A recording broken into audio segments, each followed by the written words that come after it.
अस्सलाम वालेकुम। की हाल चाल है तुहाडा सारिਆਂ ਦਾ। उम्मीद करनी है सब ठीक होवोगे। ਅੱਜ मैं बस चिकन के शामी कबाब बनाने लगी सां ते मैं कहा चलो तुहाडे नाल रेसिपी शेयर करनी है। चिकन धो के ते इहनूं मैं उबलना रख दिता ते उहदे विच बस सारे मैं मसाले पावांगी। लाल मिर्च पावांगी, बस अपने हिसाब नाल तुसीं सारे मसाले पा लेना। मैं तो 1.5 चम्मच मिर्च लीती जे ते तकरीबन 1.5 चम्मच ही नमक लवांगी। ਇਹਦੇ ਵਿੱਚ ਜਿਹੜੀਆਂ ਸਾਬੁਤ ਮਿਰਚਾਂ ਨੇ ਨਾ ਉਹ ਪਾਵਾਂਗੀ। ਇਸ ਤੋਂ ਇਲਾਵਾ ਇਹਦੇ ਵਿੱਚ ਪਿਆਜ਼ ਪਾਵਾਂਗੀ, ਲਸਣ ਅਦਰਕ ਦੀ ਪੇਸਟ ਪਾਵਾਂਗੀ। ਇਹ ਪਿਆਜ਼ ਵੀ ਕੱਟ ਕੇ ਪਾ ਦਿੱਤਾ ਤੇ ਇਸ ਤੋਂ ਬਾਅਦ ਅਸੀਂ ਲਸਣ ਵੀ ਮੈਂ ਪਾ ਦਿੱਤਾ ਤੇ ਅਦਰਕ ਵੀ ਚਲਾ ਜਾਏਗਾ ਇਹਦੇ ਅੰਦਰ, ਤਕਰੀਬਨ 1 ਚਮਚ ਵੱਡਾ।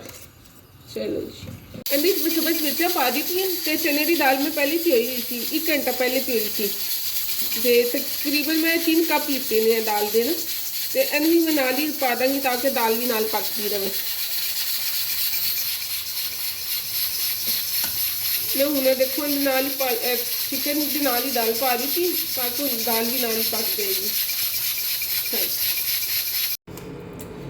ਸਾਡਾ ਮਟੀਰੀਅਲ ਹੋ ਗਿਆ ਸੀ ਤਿਆਰ।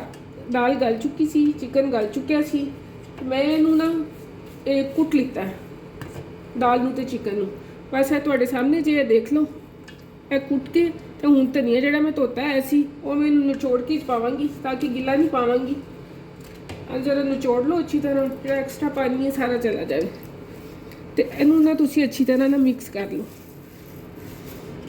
इहदे विच पावांगी मैं 2 अंडे भी। जरा गर्म है, जे ठंडा होएगा तो फिर इहदे विच अंडा पानी है।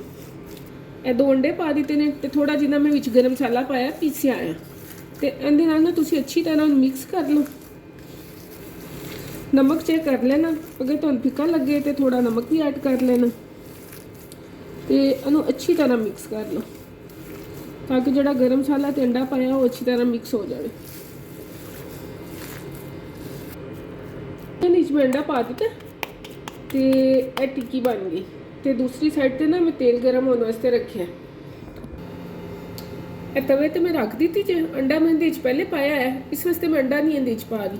तुसी ला भी सकते हो अंडा, तुहाडी अपनी मर्जी है।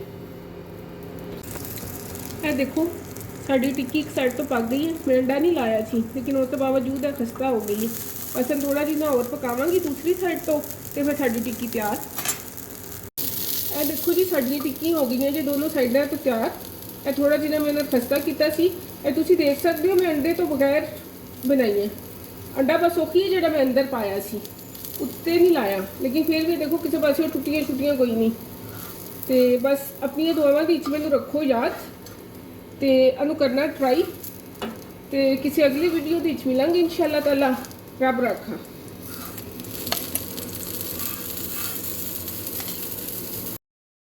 हसदा रवे पंजाब सदा, वसदा रवे पंजाब।